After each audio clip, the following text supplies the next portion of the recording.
Assalamualaikum warahmatullahi wabarakatuh. Shalom, Om Swastiastu, Namo Buddhaya, salam kebajikan. Selamat pagi dan teriring salam sejahtera bagi kita semua.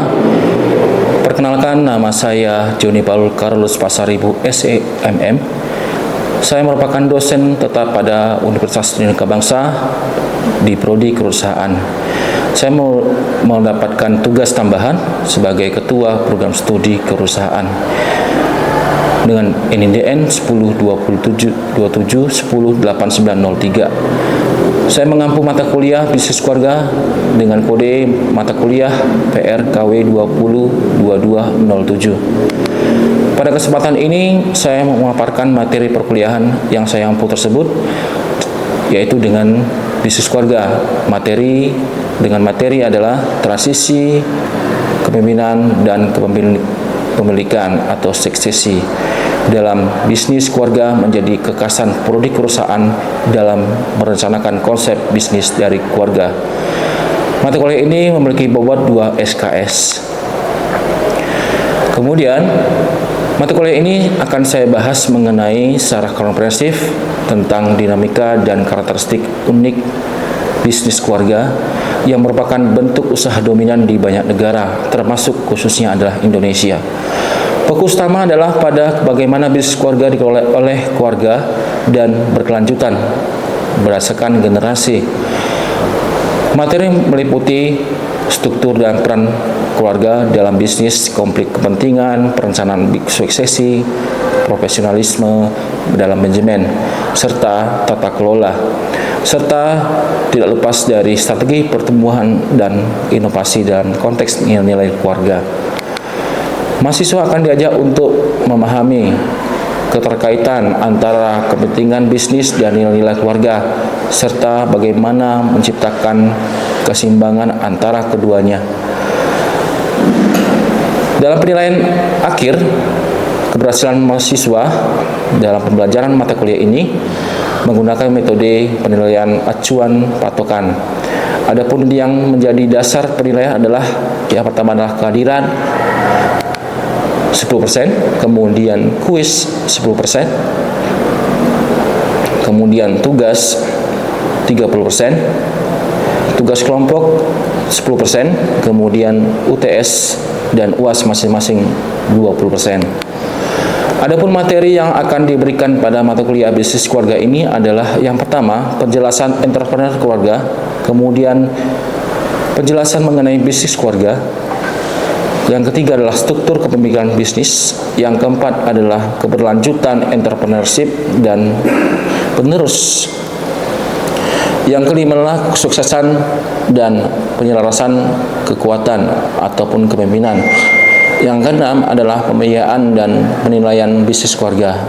Yang ketujuh adalah perencanaan pembangunan, kemudian manajemen dan keluarga, komunikasi keluarga, dan kemudian terakhir adalah perubahan, adaptasi, dan inovasi. Saya akan menjelaskan capaian mata kuliah ini berdasarkan kemampuan yang akan dicapai. Yang pertama adalah mampu meningkatkan pemahaman mahasiswa tentang bisnis keluarga dan peran untuk ekonomi global. Yang kedua adalah mampu meningkatkan pemahaman mahasiswa tentang dinamika isu dan pemahaman permasalahan yang dihadapi bisnis keluarga, serta bagaimana isu dan permasalahan tersebut dapat ditangani secara strategis. Yang ketiga adalah mampu menerapkan bisnis dan keterampilan dengan fokus pada isu ataupun masalah utama yang dihadapi bisnis keluarga.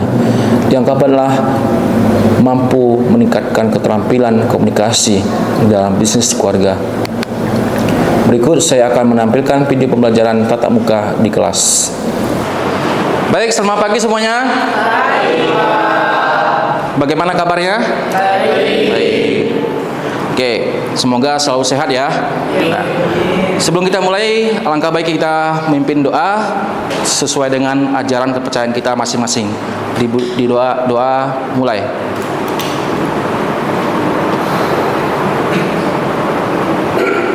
Doa selesai. Oke. Baik, pada hari ini kita membahas mengenai bisnis keluarga berkaitan dengan transisi kepemimpinan dan kepemilikan. Ya, atau nama lainnya adalah suksesi. Ya. Kemudian mengenai pemimpin ini, tidak sembarang pemimpin bisa meneruskan bagaimana usaha yang setelah didirikannya untuk diteruskan kepada keluarga. Nah, banyak sekali usaha keluarga ini yang menjadi penopang bagi keluarga dan juga bagi bangsa. Kenapa? Pendapatan negara berasal dari masyarakat yang membuka usaha keluarga. Usaha keluarga ini bermacam-macam, mulai dari usaha kecil hingga besar. Oke. Nah, kita melihat dulu apa yang materi kita sebelumnya berkaitan dengan bisnis keluarga. Bisnis itu berasal dari dalam diri, berdasarkan dengan niat dalam diri mereka, yaitu adalah entrepreneur. Ya, entrepreneur ini terlahir dari keluarga. Ya, kecuali kita sebagai pegawai mungkin ya bukan berarti sebagai entrepreneur. Entrepreneur ini dipengaruhi secara signifikan oleh keluarga. Siapa keluarga itu? Ada bapak, ada ibu, ada kakak, dan saudara kandungnya. Ya, oke. Nah, terutama dalam kepemilikan. Nah, ini pemilikan ini harus wajib. Kira-kira siapa yang mau harus diteruskan? Anak saya atau orang lain? Siapa kira-kira? Pasti anaknya. Ya. Kemudian mengenai kontrol dan niat untuk mempertahankan kepemilikan lintas generasi. Nah, apa yang Anda pahami mengenai generasi? Penerus. Oke. Nah, pada fokus bisnis keluarga itu adalah nilai dan visi. Nah, inilah yang menjadi catatan. Apa nilai dari bisnis saya dan bagaimana visi ke depan. Nah, itu mengingat materi kita sebelumnya. Kemudian ada strategi. Dalam hal kepemilikan ini ada strategi yang harus dicapai. Yang pertama adalah transformasi digital. Ini berkaitan apa? Mengadopsi teknologi untuk meningkatkan operasional. Ya. Transformasi digital ini bagaimana mentransform secara digital, melakukan efisiensi dan menghemat biaya maupun juga meningkatkan kualitas. Kemudian ada restrukturisasi mengenai mengubah struktur organisasi untuk efisiensi, ya. Efisiensi. Apa itu efisiensi? Adalah menghemat segala sesuatu yang sifatnya adalah untuk kemajuan usaha. Oke. Diversifikasi, memasuki bisnis baru dengan produk ataupun ide yang sama. Jadi kalau misalnya usaha keluarga itu ciri khasnya jangan hilang. Itu adalah identitas. Ya. Sebelumnya tanpa menghilangkan identitas. Ini tadi, identitas inilah yang menjadi ciri khas keluarga. Ya. Nah, apalagi misalnya identitas apa yang menjadi ciri khasnya? Bisa saja marga. Ya, marga.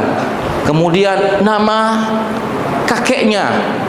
Siapa? Seperti PT Jarum. Ya. Kemudian ada ekspansi. Ekspansi ini berkaitan dengan memperluas jangkauan bisnis ke pasar baru. Nah, pasar baru ini seperti apa? Pasar yang belum pernah dijangkau, tetapi keinginannya tinggi untuk sampai ke pasar tersebut. Oke, baik. Lanjutnya adalah inovasi. Inovasi ini menciptakan produk ataupun memang layanan baru.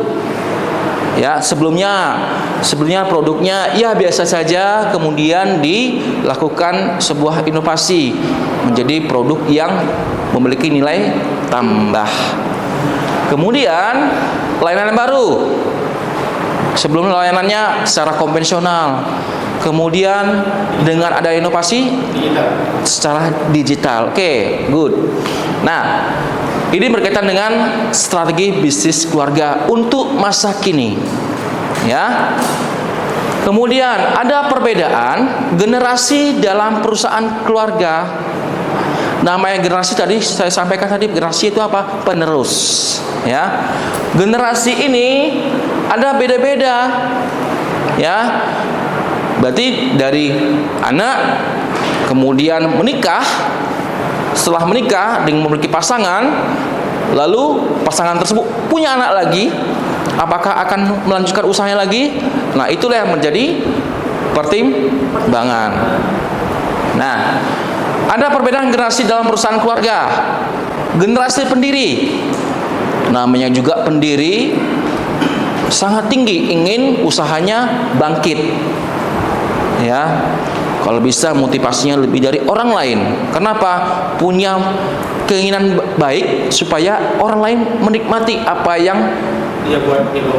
Oke. Nah, jangan sampai orang lain merasakan seperti dirinya.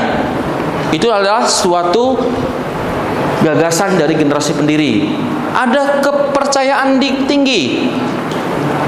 Ya, saya akan percaya bahwa saya kalau berusaha yakin pasti bisa untuk melakukan sebuah usaha keluarga.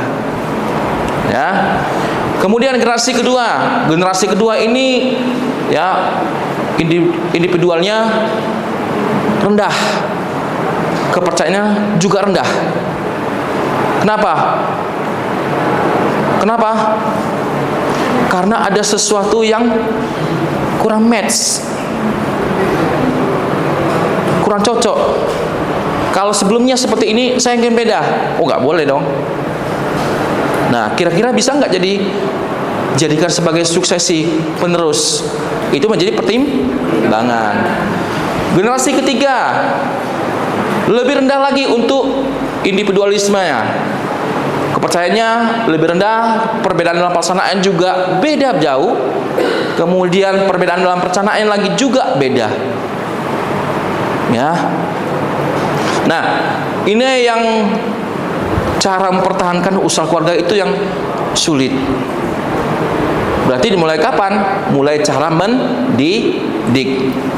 Mungkin saja orang tuanya atau si kakek melakukan sebuah didikan keras. Ya. Kemudian rotasi pekerjaan. Diberi pekerjaan yang lebih kecil dulu. Mulai untuk beranjak pada pekerjaan yang lebih berat. Besar maupun berat itu adalah hal yang perlu dicapai.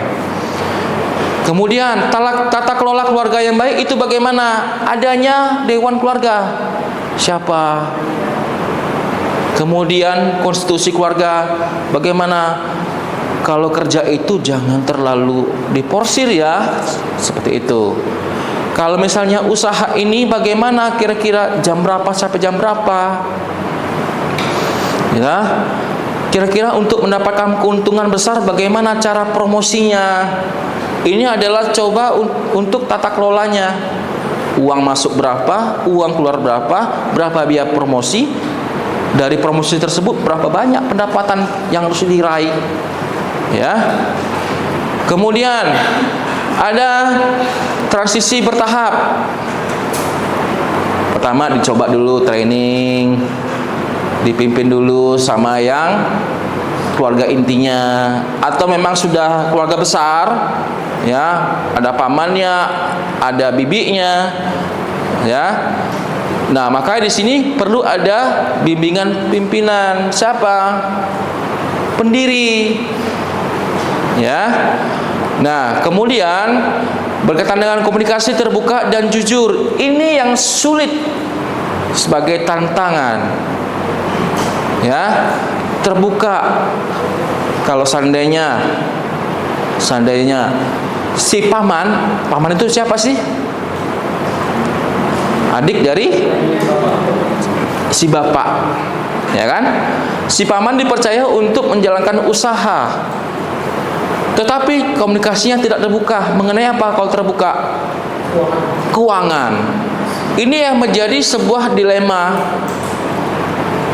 Kemudian apa cara mengatasinya? Adalah melakukan pertemuan keluarga dengan melakukan konsensus, ya, rapat pertemuan, ya. Kemudian ada perencanaan suksesi dini. Kalau belum sampai jadi pemimpin, paling tidak ada jati dirinya ini. Bisa kira-kira nih teruskan. Sisinya apa? Disiplin. Ya, ketika dimarahi diam. Ketika ada pertanyaan, bertanya dia. Oh, berarti ada ciri khas. Tergantung dengan usaha yang dijalankan. Nah, lalu ada penerus yang dipersiapkan. Dari terutama dari identifikasi tadi. Ya. Bangun tepat waktu, disiplin waktu, ya. Kemudian pemahaman pengetahuannya baik. Maka perlu ada identifikasi yang secara rinci. Oh, ini calonnya. Oh, ini calonnya. Dedikasi bagus. Kemudian kita perlu ada peran dari eksternal. Siapa? Konsultan. Perlu, ya. Oke. Penasehat itu apa? Untuk rencana bisnis ke depan bagaimana, ya. Karena ada keterbatasan dari keluarga, pemahamannya seperti apa, tantangan ke depan bagaimana, ini yang menjadi catatan. Apa? Perlu ada konsultan bisnis. Namanya usaha ini tidak lepas dari masalah keuangan, masalah konsumen. Ya, kalau konsumen yang protes bagaimana? Kita perlu ada konsultan bisnis, cara mengatasi bagaimana, ya kan? Cara untuk menyampaikan problem solving bagaimana, cara mengatasi masalah. Kemudian ada yang pengacara. Pengacara ini apa perannya? Sangat penting dalam hal hukum. Oke, setelah materi ini ada pertanyaan? Oke, silakan. Saya ingin bertanya Pak, pada di slide 4 ini membahas tentang perbedaan generasi dalam perusahaan keluarga. Oke. Bagaimana menangani perbedaan pandangan antara generasi pendiri dan generasi penerus jika generasi penerus ini sudah berbeda pandangan? Apakah si pendiri ini mau tidak mau melibatkan pihak luar atau dia berteguh untuk anaknya menjadi penerus? Oke. Mengenai generasi ini, pemahamannya kan berbeda-beda nih. Dari pendiri ini niatnya tinggi. Ya. Lalu apakah akan mempertahankan keluarganya kalau seandainya standarnya tidak memenuhi? Itu maksudnya kan? Nah, alangkah baiknya itu adalah melibatkan orang lain dulu. Ya, eksternalnya yang memang didasarkan pada kepercayaan, dedikasinya. Siapa kira-kira itu tertentu oleh seorang pemimpin dari pendiri. Nah, ketika lambat laun nanti ada usaha keluarga tersebut dilihat oleh anaknya ataupun keluarganya, maka itu akan menjadi sebuah kelanjutan. Mau nggak diambil alih? Nah, inilah yang menjadi sebuah rencana awal. Ya, penting sekali kalau eksternal itu dilibatkan. Seiring waktu dengan tumbuhnya keinginan dari keluarganya untuk melanjutkan lagi. Artinya tidak terikat ya. Usaha ini tidak terikat oleh eksternal. Dia dipekerjakan untuk membantu usaha ini bisa berjalan. Kira-kira seperti itu. Kira-kira paham? Oke. Siapa lagi? Oke. Yang tadi di slide strategi suksesi. Suksesi. Oke. Strategi suksesi ini banyak poin-poinnya. Ya. Kalau misalnya generasi pertama ini udah sukses karena Ya. menerapkan strategi suksesi kepemimpinan yang efektif. Nah, pertanyaan saya, gimana kalau misalkan, gimana cara pemimpin yang sudah sukses ini memilih calon pemimpin untuk bisnis keluarga yang selanjutnya, untuk di generasi selanjutnya? Oke. Maka caranya ya. Caranya. Jadi ada tahapan. Ya. Tahapannya adalah melakukan sebuah identifikasi. Ya, seperti saya sampaikan tadi, ada identifikasi. Ada tahapannya. Ketika identifikasi sudah dapat, siapa calon-calonnya? Maka perlu ada seleksi. Dari seleksi tersebut maka akan adanya proses bimbingan bertahap. Cara yang bagaimana, ya, melakukan sebuah evaluasi bagaimana, mengambil keputusan itu bagaimana, maka itu perlu adanya ada transisi. Namanya transisi ini bukannya proses yang cepat, ya, bukan berarti lambat. Namanya proses ini ketika belum cocok berarti harus selalu ada evaluasi lagi, sampailah pada kriteria tertentu. Ya, apa? Memiliki tanggung jawab, punya ide kreatifnya, ya. Nah, ide kreatifnya seperti apa lagi? Punya keinginan memperbaiki dan meningkatkan nilai keluarga, ya. Kira-kira seperti itu. Paham? Oke. Lagi? Oke. Di slide yang ketiga tentang strategi bisnis keluarga. Ya. Kan ada poin di inovasi, Pak. Ya, inovasi. Nah, inovasi seperti apa yang baik untuk diterapkan dalam bisnis keluarga ya, Pak? Untuk saat ini ya. Oke. Kalau boleh tahu usahanya apa? Baiknya. Bidang kuliner kah? Contoh kuliner, Pak. Kuliner. Oke. Kalau mengenai kuliner, ini berkaitan dengan inovasi. Ya. Kalau kuliner itu ya kita mengajukan seperti ya membuat sebuah tatap muka, buka stand, ya kan? Ya minimal yang di Jambi ini bagaimana? UMKM-nya apa? Lebih identik dengan coffee shop. Ya kan? Nah, coffee shop itu siapa yang mendirikan? Keluarganya. Ya. Nah, lalu keluarga ini sebelumnya menggunakan apa? Namanya warung kopi diubah mencoba mengganti dengan coffee shop. Itulah inovasi. Kenapa? Dengan kebaruan pengetahuan saat ini dan harganya bisa naik. Karena apa? Ada kualitas, value-nya. Ya, inovasi. Selain itu apa lagi? Kalau warung kopi ya tadi, warung kopi dengan suguhan ya belum ada teknologi. Kalau sekarang sudah ada teknologi. Itu adalah inovasi. Ya. Pelayanan juga berkaitan dengan banyak menu makanan yang ditawarkan. Kalau warung kopi saja, ya cuma kopi, teh dan segala macam roti, tok dah. Ya. Tapi kalau misalnya inovasi dijalankan, berarti perlu adanya inovasi pelayanan, inovasi untuk pengolahan, inovasi untuk sesuaikan dengan apa yang dibutuhkan. Ya. Kira-kira seperti itu bisa dipahami? Bisa? Oke. Saya rasa ini apa yang saya sampaikan ini menjadi sebuah catatan ya, bahwa bisnis keluarga ini adalah langkah awal ketika seorang pemimpin untuk mencari generasi dalam meneruskan usahanya hingga pada puncaknya dalam hal inovasi hingga pada penetapan generasi.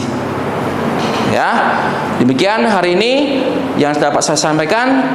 Saya ucapkan terima kasih dan selamat pagi. Baik.